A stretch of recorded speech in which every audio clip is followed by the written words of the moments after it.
Menantu hebat. Bab 3. Tidak terduga. Tagih hutang. Maksudmu 6 miliar itu? Andrew Yang, kamu benar-benar sangat lucu. Kenapa kamu tidak bercermin dulu sebelum datang ke sini? Seorang bajingan seperti dirimu, apakah berhak untuk menagih uang padaku? Wajah Tony Lin penuh dengan hinaan, tidak menganggap Andrew Yang sama sekali. Andrew Yang juga tidak banyak omong kosong, dia langsung melangkah maju dan menekan Tony Lin di atas meja. Bang! Tabrakan secara tiba-tiba itu, menyebabkan minuman bir di atas meja satu per satu terbalik. 6 miliar, sepersepun tidak boleh kurang, kalau tidak, kakimu akan patah. Semua yang ada di sana adalah anak orang kaya. Termasuk Tony Lin terkejut dengan gerakan Andrew yang tiba-tiba. Namun, Tony Lin bukanlah seorang yang penakut. Dia dengan cepat memulihkan kembali ekspresi wajahnya dan menyeringai. Seekor anjing sampah pun berani datang untuk menagih hutang, dan masih mengancam akan mematahkan kakiku. Apakah kamu sudah menjadi bodoh di penjara? Bang! Melihat Tony Lin masih keras kepala, Andrew Yang pun tidak ragu sama sekali.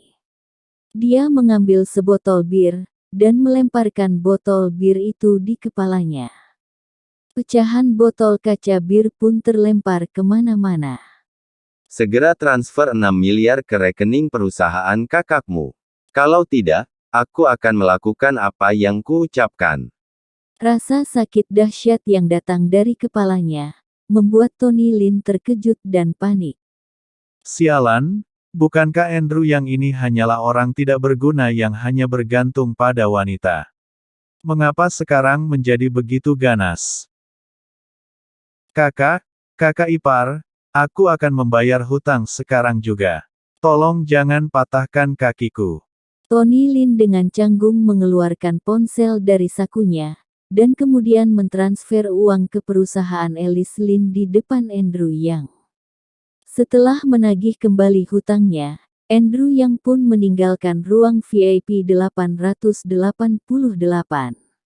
Setelah mendapatkan kembali kebebasannya, Tony Lin telah dipukul kepalanya pun menjadi sangat kesal. Seekor anjing brengsek, berani-beraninya menggangguku. Apakah dia sungguh menganggap pangeran mahkota keluarga Lin penakut? Semakin memikirkannya, Tony Lin menjadi semakin marah. Tetapi keganasan Andrew yang tadi, membuatnya trauma sejenak. Aku tidak bisa mengalahkanmu, apakah orang lain tidak bisa menghabisimu? Tony Lin tidak bisa menerima perlakuan seperti ini, dia pun memutuskan untuk pulang ke rumah dan melaporkannya kepada kakeknya, Charles Lin. Ketika Andrew yang keluar dari Bright Star Entertainment Club, waktu sudah menunjukkan pukul 11 malam. Saat dia berencana pulang ke rumah dengan berjalan kaki, sebuah mobil Audi melewatinya. Karena ada persimpangan di depan sana, jadi kecepatan mobil Audi itu tidak cepat. Penglihatan Andrew yang sangat bagus, dia dengan jelas melihat Amanda Lin sedang tidur di dalam mobil Audi itu. Ada seorang pria muda duduk di sebelah Amanda Lin. Dia tersenyum nakal sambil mengulurkan tangan, dan menyentuh bagian atas tubuh Amanda Lin yang menonjol. Andrew yang merasa ada yang salah. Amanda Lin kemungkinan besar sedang dalam bahaya. Meskipun Amanda Lin sering menertawakan dan mengejek dirinya di rumah, tetapi biar bagaimanapun juga, dia adalah adik kandung perempuan Alice Lin. Sebelum lampu merah di persimpangan berubah, Andrew yang segera menghentikan taksi dan mengikuti mereka. Setelah mobil Audi itu melaju selama hampir setengah jam, mobil itu pun belok dan masuk ke gang kecil dan kemudian berhenti di daerah semak-semak. Andrew yang turun dari taksi dan berjalan mengikuti mereka. Kakak Kelvin, kamera sudah siap. Pada saat ini, yang sedang berbicara adalah supir mobil. Karena pintu mobil Audi sudah dibuka, jadi Andrew yang bersembunyi tidak jauh dari sana pun, mendengar dengan jelas suaranya. Bagus.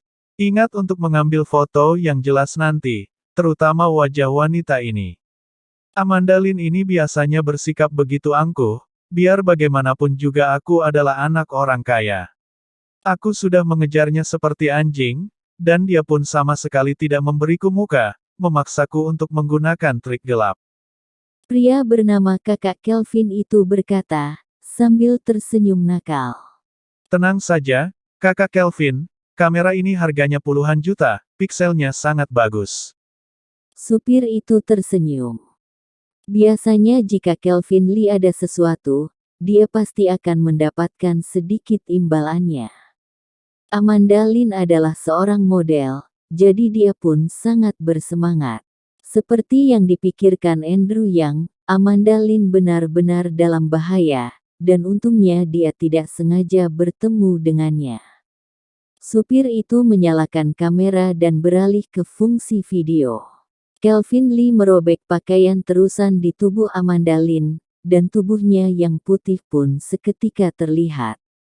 Tidak bisa membiarkan mereka melanjutkannya lagi, Andrew segera bergegas ke sana. Dia menyeret kedua orang itu keluar dari mobil dengan kedua tangannya. Kamu, siapa kamu? Kelvin Lee dan supir yang memegang kamera pun terkejut dan ketakutan. Mereka sama sekali tidak terpikir bahwa akan ada orang lain yang tiba-tiba muncul di semak-semak pada tengah malam seperti itu. Apa mungkin mereka sudah melihat hantu? Pergi. Andrew tidak ingin omong kosong, dia bukan polisi dan tidak bisa menangkap mereka. Bro, ada masalah bisa dibicarakan baik-baik. Jika aku yang bermarga Lee pernah menyinggungmu sebelumnya, aku minta maaf padamu. Kelvin Lee tidak mengenal Andrew tetapi sudah banyak orang di masyarakat yang dibuat tersinggung olehnya. Jadi dia pun mengira bahwa Andrew adalah preman yang disewa oleh musuhnya. Andrew malas untuk menjawabnya, dan langsung mencekik leher Kelvin Lee dengan telapak tangannya. Kelvin Lee seketika jatuh ke tanah dan pingsan. Kamu, apa yang kamu lakukan?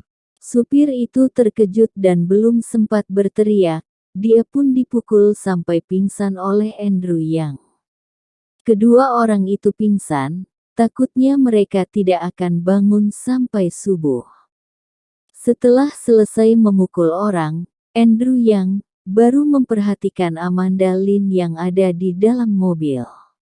Pakaian atas adik iparnya sudah dilepas, sampai tersisa pakaian dalam saja. Kedua kakak beradik ini sungguh membuat kekacauan.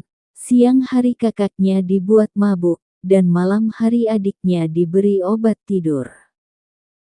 Jika ingin menyalahkan, maka salahkan mereka berdua terlalu cantik. Tubuh Amanda Lin agak memerah, meskipun kedua matanya tertutup erat, tetapi kedua tangannya terus menyentuh tubuhnya. Dia telah diberi obat oleh Kelvin Lee, dan perlu pergi ke rumah sakit untuk membersihkan lambungnya, atau harus melakukannya dengan seorang pria. Pikiran Andrew sangat tenang, meskipun Amanda Lin terlihat seksi dan menggairahkan, penampilan sekarang ini bahkan lebih membuat orang ingin berbuat jahat, tetapi orang yang dia sukai adalah kakak dari Amanda Lin, yaitu Alice Lin. Andrew menemukan sekotak air mineral di bagasi mobil Audi. Dia kemudian mengangkat Amanda Lin dan menyuapinya minum air sedikit demi sedikit. Amanda Lin masih sangat gelisah, merasa bahwa ada seseorang yang menempel pada dirinya. Tangannya pun mulai berjalan di tubuh Andrew Andrew bersikap sangat tenang.